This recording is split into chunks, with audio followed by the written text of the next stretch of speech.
C'est un week-end chargé qui attendait le gouverneur du Congo central, Grace Bilolo, entremêlé des visites de chantiers en cours d'exécution dans la ville portuaire de Matadi, chef-lieu, et le lancement de travaux de réhabilitation des routes de desserte agricole en province au lieu choisi, le territoire de Sekebanza. Fidèle à ses engagements pris lors de sa prise du pouvoir, Grace Bilolo a communié chaleureusement avec la population venue de tous bords, l'accompagnait à inspecter différents chantiers en phase de finition à Matadi chef-lieu. Le premier chantier à être visité, c'est le stade Lumumba. Ici, le gouverneur a constaté l'état d'avancement des travaux de finition des vestiaires de ce complexe sportif ultra-moderne, mais également les installations hygiéniques construites dans les normes du standard international. Sur place, le chef de l'exécutif provincial a scruté chaque coup de pinceau administré par les ouvriers de l'entreprise Sodimas qui exécute cette phase terminale de travaux.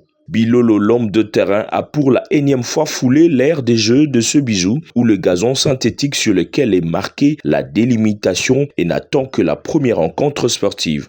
Les sièges de gradins et le pourtour aux couleurs nationales, l'écran géant déjà posé ont rayonné ce stade historique. Les Matadiens sont débordés de joie et ont applaudi le premier sportif de la province à poursuivre sa vision de modernisation des infrastructures de base partout dans sa juridiction. Président de l'Assemblée provinciale, Ngekele et moi, la Matadi, nous travaillons en collaboration avec papa gouverneur. Dans la chat, des autres, on va maquiller les veilles. À la salle Bissalo. Belle mec, si ma belle population, tu as bimala la balabala. Tu as marché sans mounayandi. La seconde étape de son inspection, c'est au nouveau siège de l'Assemblée provinciale en Kalankala où un imposant bâtiment digne de la province devant abriter l'organe délibérant provincial prend de plus en plus forme dans une vitesse spectaculaire.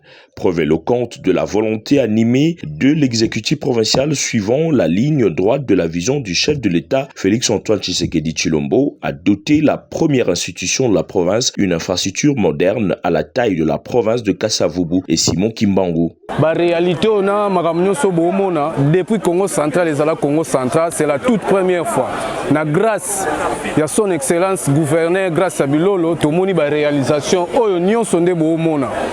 Et pour clôturer la journée du vendredi au rond-point OEBK, dernière étape d'inspection de terrain de l'élève fidèle à la vision du président de la République, le gouverneur a parcouru à pied les nouvelles routes construites et d'autres chantiers en cours d'exécution à plus de 85%, de l'avenue Jacques Makiona entièrement achevée, les routes Badou à Badou, Bionekou, traversant la place Mavinga pour atterrir sur la route La Tortue qui mène vers l'issue de sortie et Énergie Kalankala qui va permettre le bypassement des embouteillages de Kinkanda. Le premier citoyen a été ovationné à son passage par la population qui trouve en lui une figure emblématique de l'histoire du Congo central au regard de ce prouesse en une année, jetant les jalons des décollages du développement véritable de la province de Simon Kimbangu.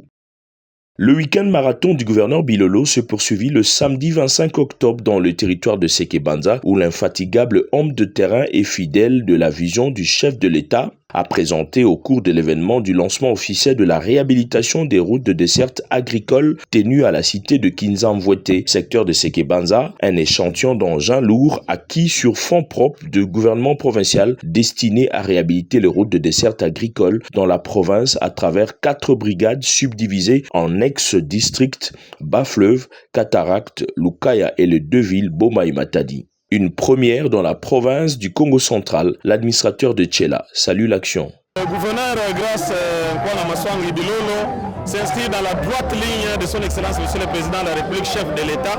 C'est une machine à travailler en fait. Vous constaterez que depuis qu'il est à la tête de notre province, les lignes bougent, les développements s'annoncent de lui-même. C'est une fierté pour la province que d'avoir quelqu'un qui suit le pas du chef de l'État. La province de Mbuta Kasavubu Nzezalandou a écrit l'une de ses lettres de noblesse dans son adresse à la population et devant le vice-président de l'Assemblée provinciale Pierre Kabangu et le vice-gouverneur Prosper Ntela ainsi que plusieurs autorités politico-administratives, députés provinciaux, membres du gouvernement. Le gouverneur a rendu les hommages mérités au chef de l'État Félix-Antoine Tshisekedi Tshilombo et à la première ministre Judith Suminwa, chef du gouvernement. Je rends mes hommages le plus déférents au président de la République, chef de l'État, son Excellence Félix-Antoine Tshisekedi Tshilombo, qui dans sa vision de consolider la sécurité alimentaire a opté pour l'aménagement de voies de dessert agricole par le désenclavement et la connexion des bassins de production au centre de consommation. Ma gratitude va également à l'endroit de son Excellence Madame la Première ministre, son Excellence Judith Suminwa Tuluka, notre Ndona. Cette réalisation rentre dans le strict respect de ses engagements pris lors de son investiture devant les députés provinciaux. La communion avec sa population compacte venue de tous bords, Grâce Bilolo l'a clôturé par le coup d'envoi des travaux de réhabilitation du tronçon routier Kinza-Useke-Banza sous les ovations des paysans qui espèrent déjà à l'amélioration de leur social grâce à des routes réhabilitées qui vont permettre à l'évacuation sans faille de leurs produits agricoles vers les grands centres de consommation.